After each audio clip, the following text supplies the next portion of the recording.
Right. It's not necessarily could this meeting have been an email? It's could this email have been a better email that could have gotten a result much more quickly, the desired result much more quickly. Yeah. So that's funny, right? Because we keep saying this meeting could have been an email, but that's only true if the email made sense to begin with.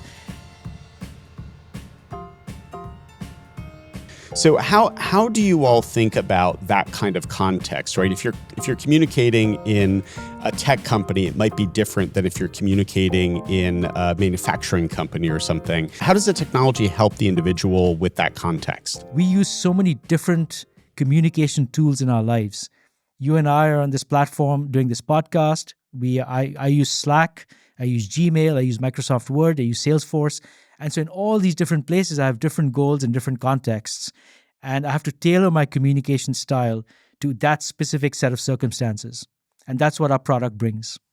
And I'm curious because, if you are writing on Slack or if you are on LinkedIn or any of the social platforms, you can gauge the success of your communication through multiple metrics, right? How people respond, how many people respond, et cetera.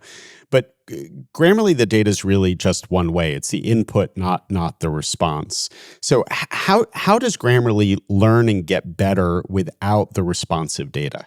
Yeah, that's actually it's a great question, and it has multiple layers to it. So let me unpack it a bit.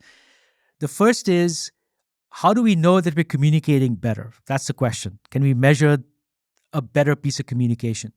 It's a hard problem to quantify, but we can see the effects and we can measure the effects when people do communicate better.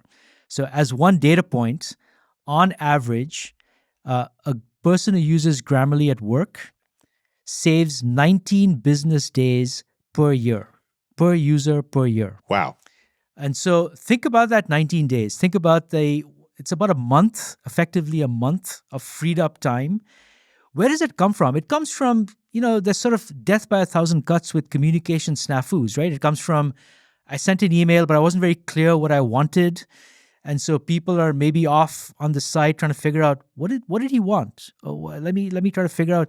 And then maybe there's a meeting to figure out what the email is asking for. And there's all these things that go into ineffective communication. So if you just remove all of that friction, our data point today is 19 days per user per year. And what that allows you to do as a company, if you're getting the benefit of those 19 days, it allows you to sign on that extra customer. It allows you to maybe open in a new market. And so that's what effectiveness and being competitive in the age of AI brings to you. So we can measure the effects of good communication, even though it is harder to figure out specifically what a piece of good communication looks like versus not in a measurable way.